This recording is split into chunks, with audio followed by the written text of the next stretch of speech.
Los caudales en las centrales hidroeléctricas continúan a la baja. Por ejemplo, en Paute, el embalse Amalusa está a 10 metros por debajo del nivel óptimo. Israel ofrece retomar con el gobierno de Daniel Noboa el plan de seguridad y equipamiento por unos $1.000 millones. 25 llamadas telefónicas al sistema de recompensas están bajo análisis por información relacionada con el asesinato de Fernando Villavicencio. La Armada abrió una convocatoria para bachilleres técnicos y Televistazo explica quiénes pueden aplicar. En la Franja de Gaza cuentan las horas para el ingreso de la ayuda humanitaria desde la frontera con Egipto, mientras Israel advierte de una incursión al territorio. Amigos, muy buenas tardes. Comenzamos Televistazo este jueves 19 de octubre. Gaby. Hola, Estefi, amigos, bienvenidos y comenzamos con las implicaciones de la declaratoria de emergencia en el sector eléctrico.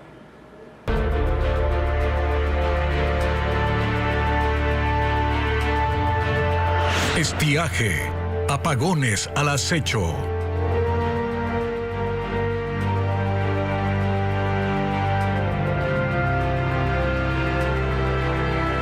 El nivel de las represas de agua de las centrales hidroeléctricas se ubica 10 metros por debajo de su nivel óptimo. La sequía también afecta a los caudales de los ríos que las alimentan. Más información con Diego Puente.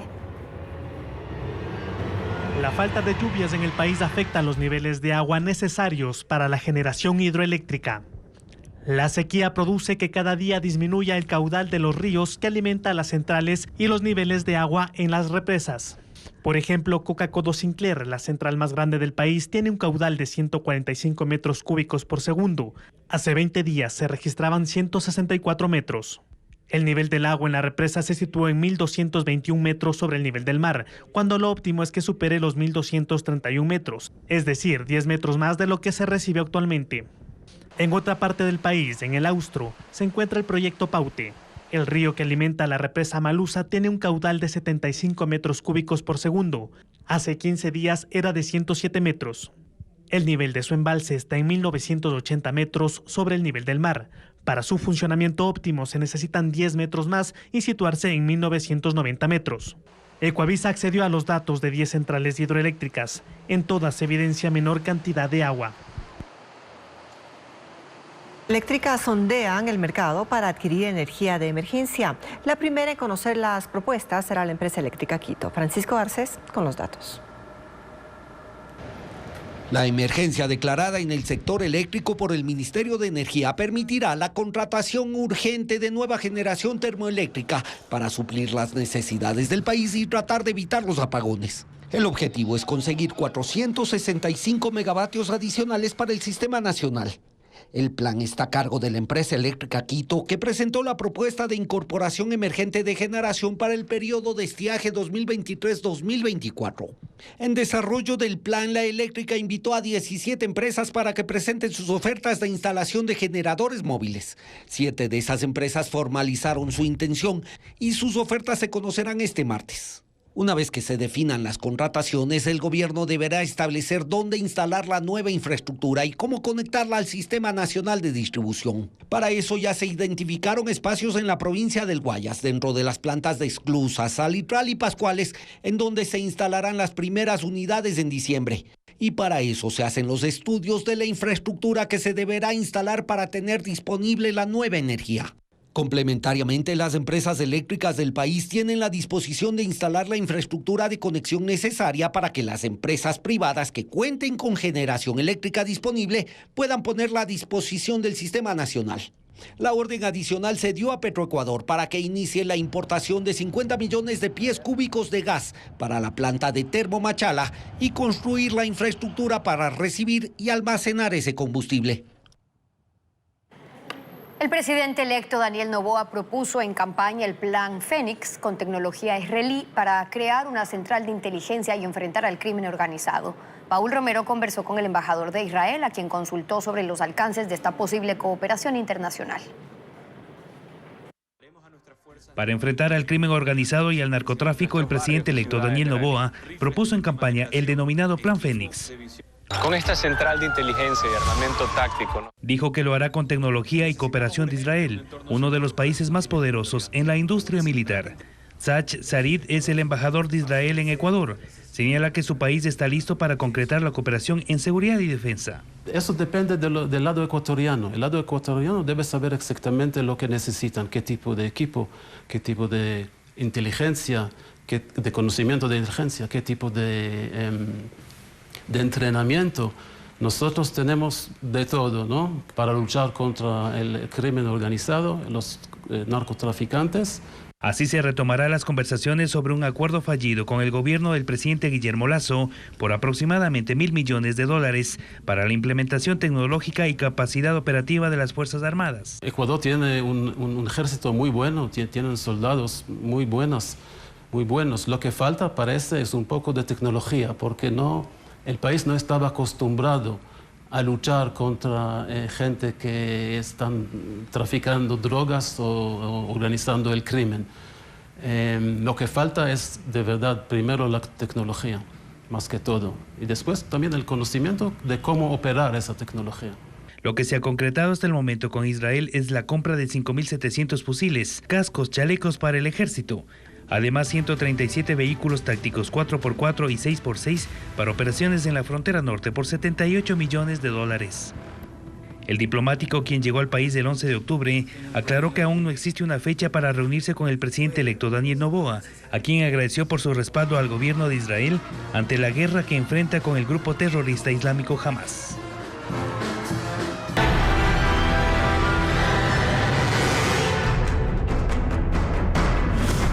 Gaza, crisis humanitaria. Hay expectativa por la apertura de la frontera entre Egipto y el sur de la Franja de Gaza para el ingreso de ayuda humanitaria. Los camiones del convoy de Naciones Unidas y los aportes de varios países comenzarán a pasar a primera hora del viernes en medio de una ofensiva diplomática de Occidente que por ahora ha retrasado la incursión terrestre que anunció Israel para combatir a Hamas. El reporte con Pedro Jiménez. Miembros de una coalición de organizaciones no gubernamentales egipcias protagonizan un plantón en el paso fronterizo de Rafah. Es a través de ese corredor que 3.000 toneladas de ayuda humanitaria deben empezar a entrar en territorio palestino y presionan para una rápida apertura de las puertas. Israel aceptó el ingreso parcial de ayuda. Unos 20 camiones pasarán en un primer momento, pero Naciones Unidas dice que eso es apenas una gota de agua en un mar de necesidades. La Unión Europea le ha pedido a Israel que no limite la llegada de asistencia, que va con alimentos, agua, productos de primera necesidad e insumos médicos. A pocos kilómetros de la frontera hay centenares de camiones esperando cruzar. El paso de Rafah está al sur de la Franja de Gaza y en las inmediaciones han caído otras bombas desde esta mañana. La incursión por vía terrestre anunciada por Israel, en cambio, no se ejecuta aún, en parte por las gestiones de diplomacia directa de Estados Unidos y de otras visitas de alto nivel como el canciller alemán Olaf Scholz y el primer ministro británico Rishi Sunak, que hoy está en Tel Aviv. Aunque el Ministerio de Defensa de Israel ha dicho que este conflicto será prolongado y nada fácil. El sábado serán 2 semanas desde el asalto terrorista del grupo Hamas en Israel, que dejó 1.300 muertos, mientras que en Gaza hay 3.480 fallecidos por la respuesta militar de las fuerzas de defensa de Israel. En Estados Unidos, una protesta dentro y fuera del Capitolio se registró este miércoles exigiendo el alto al fuego en Gaza y el fin de los ataques de Israel. La protesta fue convocada por la organización progresista If Not Now, integrada por judíos estadounidenses movilizados en contra de la ocupación israelí de Cisjordania y la Franja de Gaza. Parte de esa protesta ocurrió en un lugar donde algunos legisladores tienen sus oficinas, por lo que 300 manifestantes fueron detenidos. Y la crisis que vive Israel y el Medio Oriente por el conflicto de Gaza hasta el momento no afecta a los intereses comerciales de Ecuador. Lenin Artieda informa que el Medio Oriente es el 6º destino de las exportaciones del país. El conflicto armado que se desarrolla en Gaza hasta el momento no impacta los intereses comerciales del Ecuador en Israel y en la región. Sin embargo, hay que anotar que Israel no es uno de los destinos preferentes de las exportaciones ecuatorianas, por el contrario, es un mercado marginal. Israel es el destino número 57 de nuestras exportaciones. En realidad, en el 2022 apenas exportamos 10 millones de dólares. De lo que exportamos hay un poco de palmito, de conserva de atún, conserva de frutas, de hortalizas, cereales. Pero eso de la marginalidad de un mercado por montos exportados en realidad es relativo. Cada dólar vale en exportación y dependiendo del tamaño de la empresa puede ser su mercado único inclusive. Pero por el momento no hemos tenido afectación. Ahora, si ampliamos la mirada a la región del Medio Oriente, que incluye países como Líbano, Egipto, fronterizos a la zona en conflicto, estamos hablando ya del sexto destino de las exportaciones ecuatorianas, de un mercado de 661 millones de dólares, que ha tenido en el último año un crecimiento del 71%. Pero allí tampoco hay novedades hasta el momento, sin embargo la incertidumbre se mide día a día. Habrá que estar pendientes sobre si hay o no hay una cancelación o se abre o no una oportunidad. Pero esto es del día a día y la mejor forma de prevenir esto es el contacto permanente con tus clientes. En mayo del 2022, Ecuador firmó un memorándum de entendimiento para impulsar un acuerdo de libre comercio con Israel. Sin embargo, la iniciativa se diluyó al priorizar el régimen las negociaciones con otros países como China, Costa Rica, Corea del Sur o Canadá.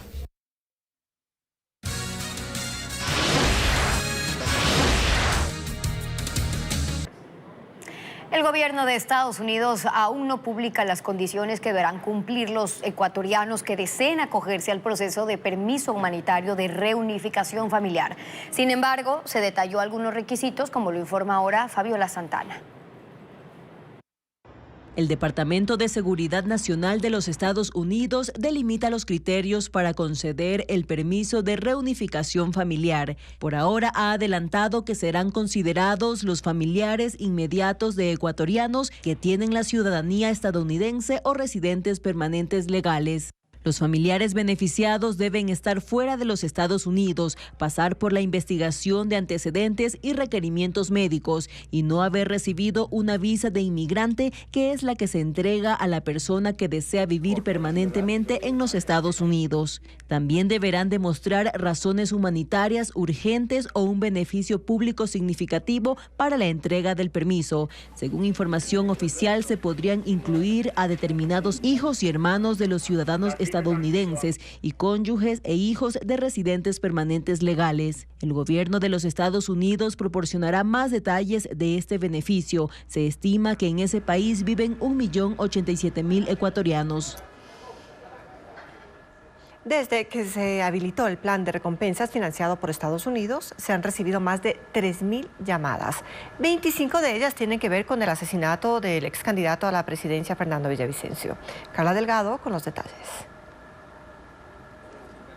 En apenas 3 días de vigencia del sistema de recompensas financiado por el Comando Sur de los Estados Unidos para combatir el crimen transnacional en el Ecuador, ya se han registrado 3.485 llamadas, la mayoría de ciudadanos interesados en el programa y que han querido verificar la activación de la línea.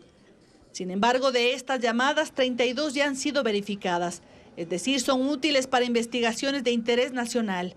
El 46% son de Pichincha, le siguen Guayas y El Oro. Nos han dado información de un caso de relevancia que conoce el país, el crimen de Fernando Villavicencio, y los otros casos están relacionados con temas de sustancias sujetas a fiscalización, es decir, narcotráfico, y también de lavado de activos. De estas llamadas a la línea gratuita 131, 25 son por el caso del asesinato del ex candidato a la presidencia Fernando Villavicencio. Eso, de acuerdo a los casos, pasa ya a la investigación y sobre todo a una información que tiene que ya pasar a otro canal que ya va a la institución que efectivamente o a la unidad que está investigando el caso. Quienes están al frente del call center son un grupo especializado de policías y militares que recibieron preparación durante un año. La ubicación del centro operativo es reservada, así como el monto que se entregará por cada caso. Sin embargo, ya existe un antecedente, el caso Villavicencio, por el que los Estados Unidos ofrece $6 millones. Algo que es importante también es que aquí a la persona o a la fuente se le califica. Las fuentes son anónimas y se manejan con un código que garantiza su confidencialidad, por lo que no entran en el proceso judicial. El call center opera de forma ininterrumpida. Al menos 400 millones de dólares necesitan los cabildos para enfrentar los efectos del fenómeno del Niño, según la Asociación de Municipalidades del Ecuador. Ya iniciaron gestiones para acudir a organismos internacionales por más recursos, como lo reporta ahora William John. Según los representantes de la Asociación de Municipalidades del Ecuador, la situación es crítica y hay cantones en los que su presupuesto general no supera el $1.000.000. Y con eso no alcanza ni para pagar sueldos, peor para enfrentar posibles emergencias por el fenómeno del Niño, según Patricio Maldonado, alcalde de Nabón y presidente de este gremio. Pues nosotros como municipios no tenemos recursos para atender ni siquiera las competencias que por ley están establecidas. Agua potable, alcantarillado, saneamiento en general. Por eso calculan que necesitarán al menos 400 millones de dólares para no colapsar. Y eso ya se lo plantearon al gobierno saliente.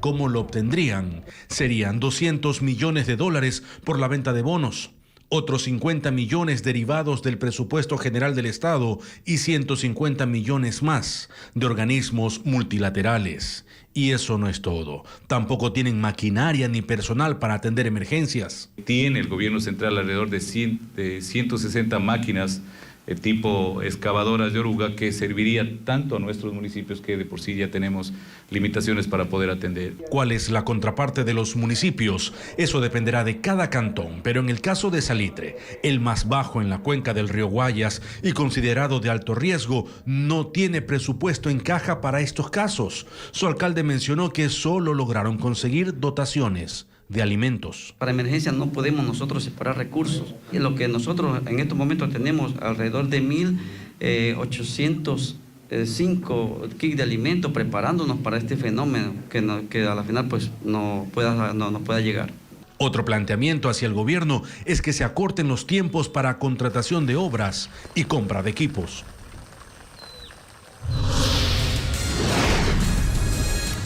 Más adelante, la Armada Nacional abre convocatoria para bachilleres técnicos. Le contaremos los requisitos.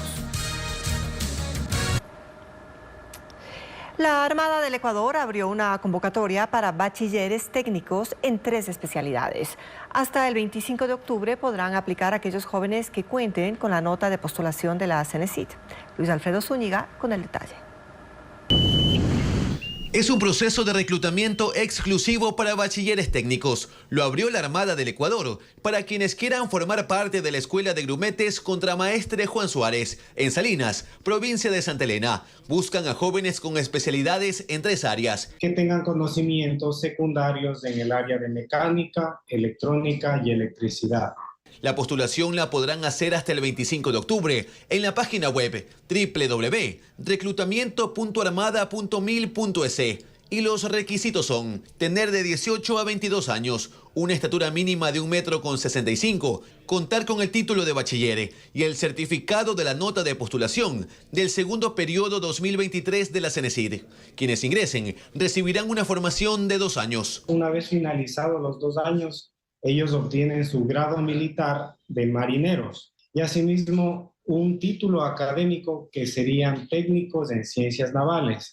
Esto es avalado por el CENESID. Hasta ahora ya son más de 400 los inscritos y solo 220 ingresarán a la Escuela de Grumetes. Esperan graduar al menos a 150 jóvenes que se sumarían a las filas de la Armada. Ellos cumplirían funciones operativas dentro de las unidades de guerra, dentro de las unidades guardacostas, asimismo de los submarinos, de la aviación naval. Una vez inscritos, los postulantes deberán presentar una carpeta de admisión hasta el 27 de octubre. Este jueves de a poco ya están dejando sus documentos en la base naval norte de Guayaquil. Luego de eso el proceso continúa con pruebas psicológicas, académicas, físicas y de confianza. Finalmente en diciembre se conocerá a los bachilleres escogidos.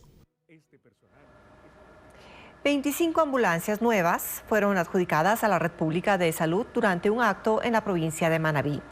10 son para la Amazonía y la Sierra Centro. Las 15 restantes serán distribuidas entre Guayaquil, Daule, Durán, Machala, Huaquillas, Pasaje, Manta y Galápagos. Según el presidente Guillermo Lasso, restan 161 vehículos de este tipo por ser entregados. Prótesis mamarias personalizadas para mujeres sobrevivientes del cáncer. Ese es el proyecto que presentó la SPOL en Guayaquil, mientras que en Durán se realizaron exámenes gratuitos para la detección de esta enfermedad, en el marco del Día Mundial de la Lucha contra el Cáncer de Mama. Vanessa Robles reporta que el año pasado 748 mujeres en Ecuador fallecieron por esta patología. Elizabeth fue una de las 300 mujeres de Durán que este jueves aprendió a realizarse una exploración mamaria. Con las manos en la cintura, inclinada hacia adelante, primero debe visualizar que los dos senos tengan un tamaño similar y que no hayan orificios, rugosidad o secreciones. Luego debe incorporarse, colocar una mano detrás del cuello y con la otra tiene que tocarse a nivel de la axila para detectar la presencia de algún bulto y continuar con movimientos circulares hasta llegar a la mama, finalizando en el pezón. Autoexamen que es la mejor herramienta de prevención contra el cáncer de mama. Lo que pasa es que ando con un poquito de malestar al seno, me duele, ¿verdad?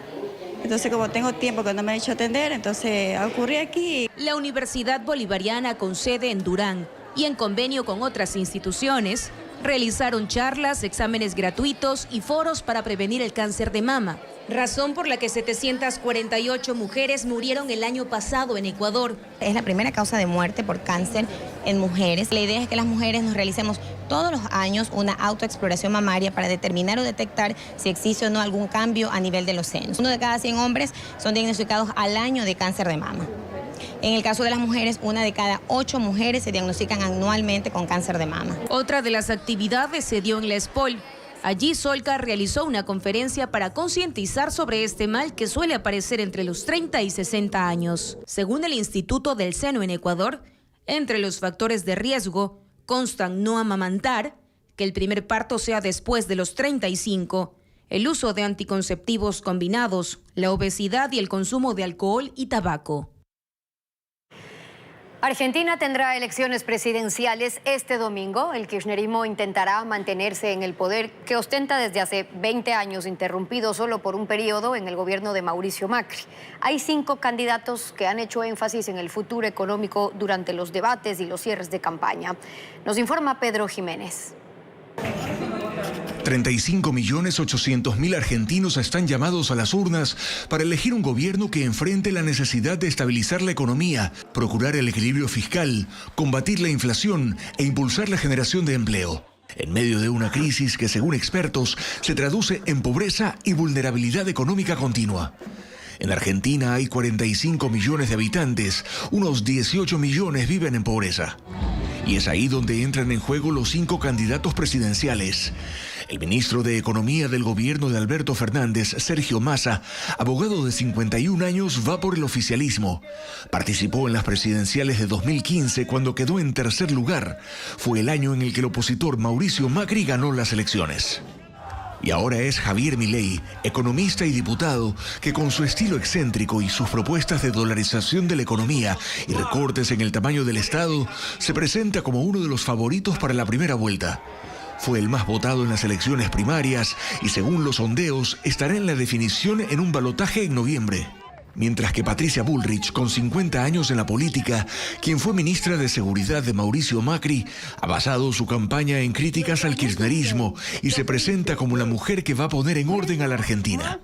Otros 2 candidatos son Juan Schiaretti, gobernador de la provincia de Córdoba, disidente del oficialismo, y Miriam Bregman, que representa al Frente de Izquierda y de los Trabajadores, diputada por la provincia de Buenos Aires, que aspira por primera vez a la presidencia de Argentina.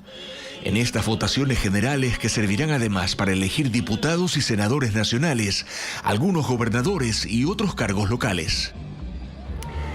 Los Estados Unidos levantan temporalmente las sanciones sobre el petróleo, el oro, el gas de Venezuela. Y esto como una respuesta a un acuerdo sobre las elecciones presidenciales entre el gobierno y la oposición, en las cuales habrá observadores internacionales. Ileana Suárez con el informe.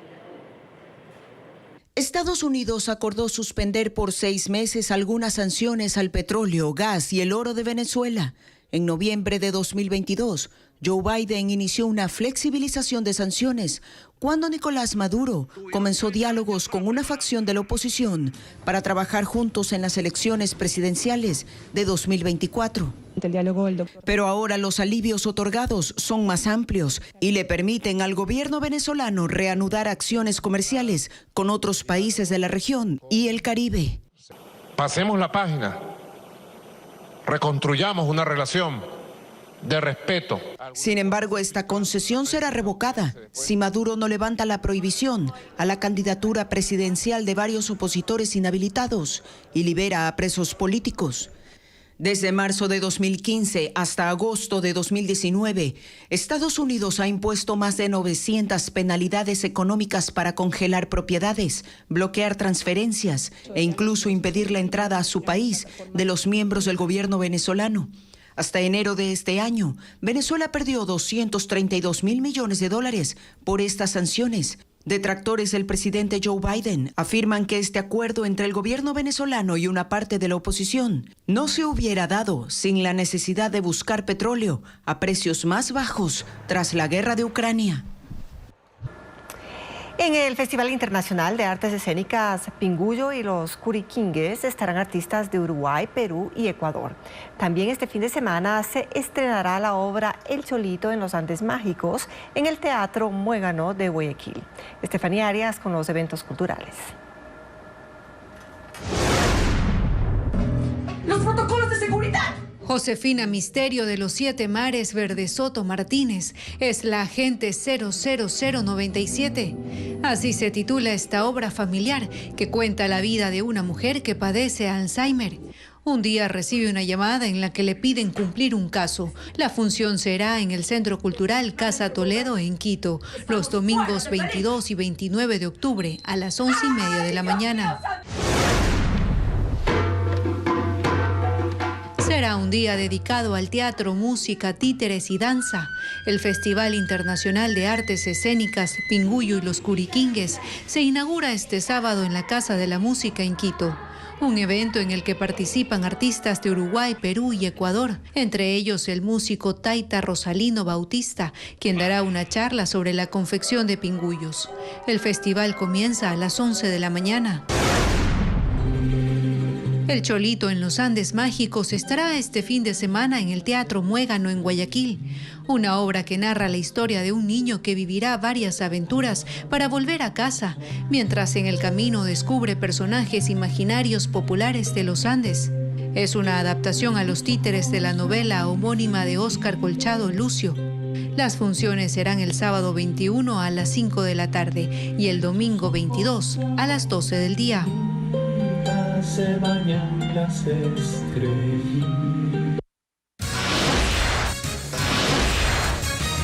Y al volver, conozca a Serena Maldonado, la nueva reina de Cuenca que presidirá las fiestas de independencia. Tras la derrota de Luisa González, salen a la luz las pugnas internas de la Revolución Ciudadana. Pierina Correa, asambleísta electa y hermana del máximo líder de la organización política, Rafael Correa, acusó a la presidenta del movimiento, Marcela Aguiñaga, de no consolidar una votación favorable para González. Aguiñaga renunció al cargo luego de eso. Luisa María Heredia con el informe. El anuncio lo hizo por medio de un video publicado en sus redes sociales. Con gratitud y con el cariño de siempre, hoy presento mi renuncia irrevocable al cargo de presidenta del Movimiento Revolución Ciudadana. Pero antes de dar un paso al costado, la también prefecta del Guayas, Marcela Aguiñaga, resaltó los logros alcanzados mientras estuvo al frente del movimiento. Por primera vez recuperamos espacios como la Alcaldía de Guayaquil y la Prefectura del Guayas. Ganamos 9 prefecturas, 50 alcaldías y más de 200 concejalías y, si no me equivoco, 500 juntas parroquiales. Lo que no se logró ganar es la presidencia de la República. El domingo pasado perdió Luisa González con el 48,17% de los votos. frente a Daniel Noboa, quien alcanzó el 51,83%, tal y como ocurrió hace 2 años, cuando Andrés Arauz obtuvo el 47,64% y Guillermo Lasso el 52,36%. En ambas campañas, la principal imagen fue la del máximo líder de la organización política, el expresidente Rafael Correa. Sin embargo, al momento de repartir culpas, Pierina Correa, legisladora electa, acusó a la directiva nacional de no lograr consolidar una votación favorable para González, es decir, culpó a Marcela Aguiñaga. Provincias en las que tenemos, por ejemplo, Manabí, hay prefectos, tenemos, si no recuerdo mal, 8 o 9 alcaldes.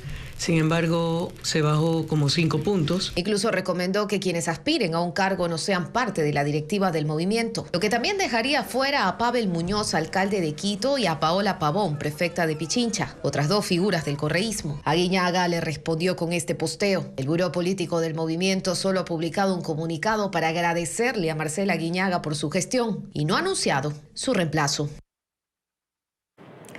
La venta de vehículos nuevos en Ecuador se desaceleró, mientras que la compra de autos eléctricos se duplicó en 2023. Adriana Bermeo explica las razones. En septiembre, la venta de vehículos nuevos registró una caída del 25% con relación al mismo mes del 2022, según datos de la Cámara de la Industria Automotriz Ecuatoriana. El porcentaje representa 2.679 autos menos. Atribuyen la disminución a la coyuntura política que incide en la estabilidad laboral, sobre todo en el sector público, con el próximo cambio de gobierno. Los posibles compradores prefieren evitar riesgos y no endeudarse. Sin embargo, el sector automotriz no considera que esta caída sea trascendente, tomando en cuenta que de enero a septiembre se compraron 103.011 vehículos, mientras que en el mismo periodo del 2022 fueron 99.239. Lo que representa un crecimiento del 3,6%. Todavía los niveles de venta siguen siendo aceptables en la medida en que el mercado va a terminar bordeando los 138.000 unidades, que es un valor importante de mercado. El mercado ecuatoriano es de alrededor de 140.000 unidades al año. Esto ocurre mientras la venta de vehículos electrificados se incrementa en el 50%. En septiembre del 2022 se vendieron 581 autos híbridos y eléctricos, mientras que en el 2023 fueron 1.099. Hay una tendencia al alza porque este tipo de automotores obtiene beneficios como la exoneración del impuesto de consumos especiales y también ahorro en el consumo de combustible. En Myanmar, país del sudeste asiático, se lleva a cabo el Festival de las Pagodas, una celebración tradicional con barcos coloridos que dura 17 días y que había sido suspendida por 3 años por la pandemia.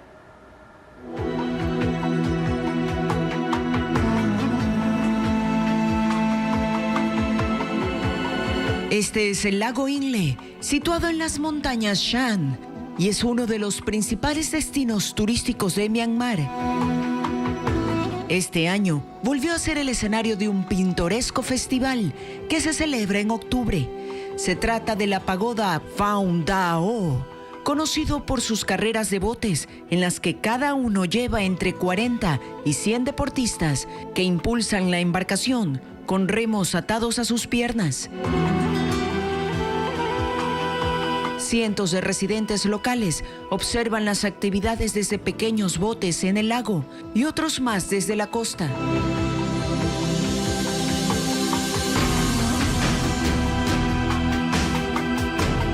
También hay una procesión con imágenes de Buda que son colocadas en la barcaza real Karawake, la cual se detiene en 14 pueblos alrededor del lago para que las estatuas visiten los monasterios locales por una noche.